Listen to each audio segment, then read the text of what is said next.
бахшида ба 30-солаги истиқлолияти давлатии ҷумҳурии Тоҷикистон дар қасри варзиши шаҳри Хуҷанд мусобиқаи ҷумҳуриявӣ оид ба теквондо ВТФ баргузор шуд.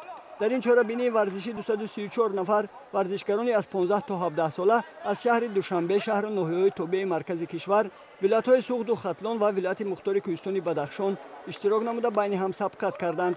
мусобиқа байни писарон дар вазнҳои аз 45 то 73 ва байни бонуҳо дар вазнҳои аз 42 то 62 килограмм идома ёфта, варзишгарон барои соҳиб шудан ба мақомҳои фахрӣ маҳорату малакаи худро нишон доданд. мусобиқа бо мақсади мустаҳкам намудани дӯстӣ ва баланд бардоштани маҳорати варзишгарон роҳандозӣ шуда дар сатҳи хуби ташкилӣ ҷараён гирифт. маврид ба зикр аст, ки ин намуди варзиш соласол дар кишвари мо рушд ёфта истодааст ва натиҷаи таваҷҷӯҳи масъулини соҳа аст, ки варзишгарони кишвар аз рӯи ин намуди олимпии варзиш борҳо дар мусобиқаҳои бонуфуз шарафёб гардиданд.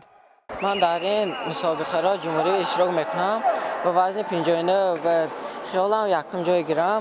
ман дар теквондо 5 сол машқ мекунам. ман мехоҳам, ки дар ин варзиш мӯртар машқ кунам, ба мусобиқаи байналмилалӣ иштирок кунам ва парчами Тоҷикистонро боло бардорам.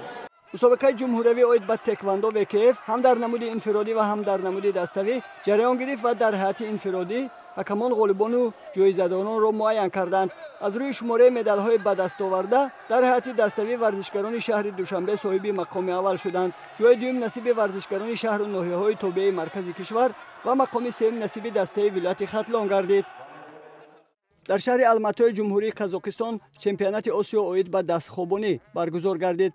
дар чемпионати мазкур аз кишвари мо 16 нафар варзишгарон иштирок намуданд. варзишгарони вилояти Суғд Илҳом Турсунов, Наимҷон Ҳабибуллоев ва Қаҳрамон Мусоев дар чемпионати мазкур байни варзишгарони имконияташон маҳдуд маҳоратсанҷӣ карданд. варзишгари пуртаҷриба Илҳом Турсунов дар ин чорабинии бонуфузи варзишӣ ба гирифтани мақоми аввал ва медали тилло мушарраф гардид.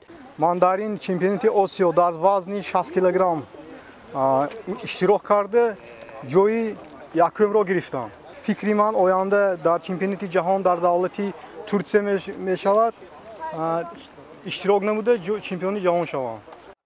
Наимҷон Ҳабибуллоев дар байни варзишгарони имконияташон маҳдуд ба гирифтани медали нуқра ва Қаҳрамон Мусобоев ба гирифтани медали биринҷӣ мушарраф гардиданд. ҳангоми бозгашт ин варзишгаронро дар шаҳри Хуҷанд масъулини мактаби маҳораташ олии варзишии вилояти Суғд гарму самимӣ истиқбол намуданд. қайд карда шуд, ки намуди дастхобонӣ дар кишвари мо сол аз сол рушду нумӯ ёфта истодааст ва дилбохтагони зиёд дорад.